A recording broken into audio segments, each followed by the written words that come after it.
திமுக கூட்டணியில் இணைவதற்கான பேச்சுவார்த்தை நடந்து வருவதாக அமைச்சர் ராஜகண்ணப்பன் வந்து பேசியிருக்காங்க ஐயா. தேர்தல் நேரத்தில் பலவிதமான யோகங்கள், பலவிதமான பேச்சுக்கள், உண்மையும் இருக்கும், பொய்யும் இருக்கும். நீங்க அதை எப்படி எடுத்துக்கிறீங்கன்றதை பொறுத்து இருக்கு ஊடக நண்பர்கள்.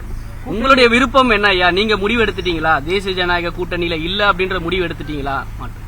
இது இன்னும் முடிவு எடுக்கல.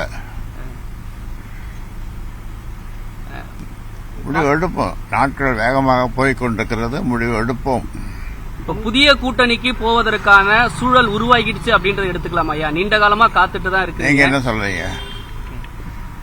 இல்ல ஐயாவுடைய நீங்க ஒரு மூத்த அரசியல் தலைவர், பல தேர்தல்களை பார்த்திருக்கிறீங்க. இப்ப இருக்கக்கூடிய சூழல்ல புதிய அணிக்கு போவதற்கான காலம் கசிந்து விட்டதுன்னு பாக்கலாமா? எதுவும் இந்த தேர்தல் நேரத்தில் எதுவும் நடக்கலாம்,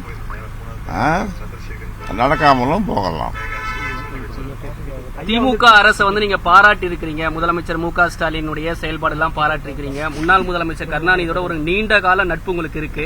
அப்ப இருக்கும்போது இப்ப திமுக அமைச்சரே வெளிப்படையா பேசியிருக்கிறாரு. உங்களோட பேசிட்டு இருக்கிறோம், அதாவது பேச்சுவார்த்தைக்கு பேசிட்டு இருக்கிறோன்ற வெளிப்படையா ஒரு கருத்தை வெளிப்படுத்தி அமைச்சர் ராஜகண்ணப்பன் வெளிப்படுத்தி இருக்கிறாரு நேற்று செய்தியாளர்களிடம்.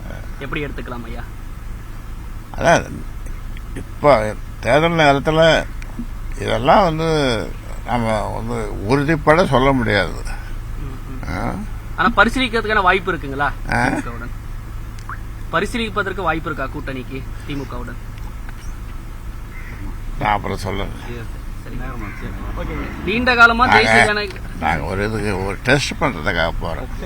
கட்சியில இருந்து 3 சட்டமன்ற உறுப்பினர் நீக்கி இருக்கிறாங்க. பாமக இருந்து 3 சட்டமன்ற உறுப்பினர் நீக்கியதா அறிக்கை வந்திருக்கு. ஏற்கனவே உங்களுக்கு கால அவகாசம் கொடுத்துட்டீங்க. அது கொடுத்தாச்சு, நீக்கியாச்சு.